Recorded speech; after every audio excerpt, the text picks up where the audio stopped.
Continuamos con el desarrollo de su programa La Voz del Tribunal Constitucional. Conversaremos con el doctor Juan Fernando Durán Alba sobre las nuevas tecnologías y los derechos fundamentales. El doctor Durán Alba es licenciado y doctor en Derecho por la Universidad de Valladolid, profesor titular de Derecho Constitucional en la Facultad de Derecho de Valladolid. Fue subdirector de la Revista General de Derecho Constitucional, letrado de adscripción temporal del Tribunal Constitucional y pertenece a varias asociaciones de investigación sobre asociaciones de Derecho Constitucional de España, entre otros. Ha sido un constante colaborador del Tribunal Constitucional de la República Dominicana y se encuentra con nosotros para compartir, como les dije, sobre nuevas tecnologías y derechos fundamentales. Bienvenido a esta su casa, en La Voz del Tribunal Constitucional, doctor Durán Alba. Pues, en fin, muy agradecido de estar de nuevo entre ustedes y sobre todo muy honrado porque el Tribunal Constitucional Dominicano haya considerado, en fin, que tenía cierto interés mi presencia de nuevo entre ustedes. Son muchos años los que llevo colaborando con el Tribunal, casi desde su inicio y, por supuesto, a su disposición siempre. Muchísimas gracias, doctor. Entrando en materia, doctor Durán Alba, y aprovechando su línea de investigación, ¿cómo interactúan las nuevas tecnologías con los derechos fundamentales? No sé si el verbo correcto sería interactuar realmente. Por supuesto, las nuevas tecnologías que suponen, como no, un ámbito de oportunidades para el desarrollo humano, para el desarrollo de las sociedades en general, tanto de las personas como de las propias sociedades. Por otro lado, suponen un riesgo de inmisión, un riesgo de injerencia, sobre todo en los ámbitos de la privacidad, no solo, en los ámbitos de la privacidad. Y evidentemente, si concebimos los derechos fundamentales, sobre todo los derechos de libertad, los derechos de participación, bueno, después me refería a cada uno de los derechos. En esa clasificación clásica de los derechos, pues evidentemente en los derechos de libertad, que tratan de garantizar a las personas ámbitos, espacios de inmunidad, pues supone el riesgo pues, de la intervención de las comunicaciones, del tráfico de datos, de imagen, sin el consentimiento de las personas, pero también los derechos de participación. Qué duda cabe que los derechos de participación, por un lado tenemos la dicotomía fomento de la participación democrática a través de los nuevos sistemas tecnológicos de voto y demás, pero por otro lado el riesgo de que la alteración del voto o la manipulación se pueda producir mediante injerencias externas.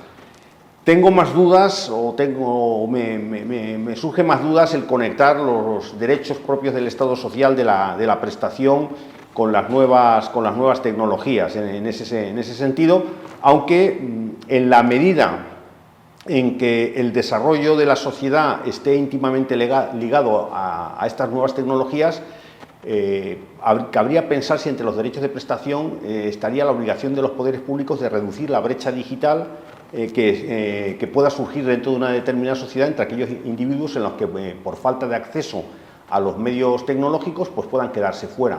Lo hemos visto durante la pandemia, como al quedar confinados en casa, al obligar a los niños, a los jóvenes a que la educación fuera no presencial, los poderes públicos tuvieron de alguna manera que implementar medidas para aquellas personas que no tenían acceso a Internet o no tenían ordenadores en sus domicilios, para que no se quedaran fuera del sistema. Claro, de alguna forma u otra ese espacio lo que hizo fue reducir la tutela judicial efectiva, porque a esas personas que no tenían quizá el acceso al Internet, al final fueron más marginados que otras personas, por así decirlo. ¿Es posible de alguna forma, doctor Durán, medir el impacto que tiene el Internet respecto a los derechos fundamentales? Yo creo que no sé, en términos cuantitativos, porcentuales, no es una cuestión, no sé si será posible, la verdad que no he pensado sobre ello.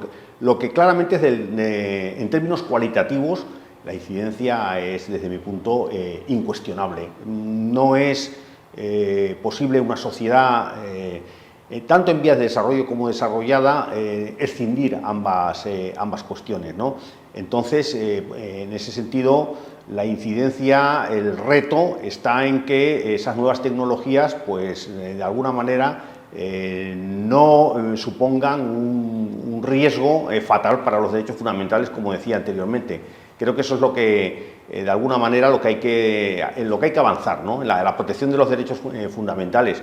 Vemos cómo derechos clásicos se han ido, de alguna manera, transformando el surgimiento de la protección de datos personales, a través de la privacidad y de otros derechos más clásicos, pues surgen unos derechos absolutamente novedosos, con algunos excesos incluso en la protección, porque, bueno, con un cierto humor, y en ocasiones he dicho que el derecho a la protección de datos, como tal y como está concebido en España, parece que el bien jurídico protegido es el dato, el dato personal. Entonces, bueno, pero en fin, desde luego los riesgos existen, tanto por los entes privados como por los propios poderes públicos, ¿no?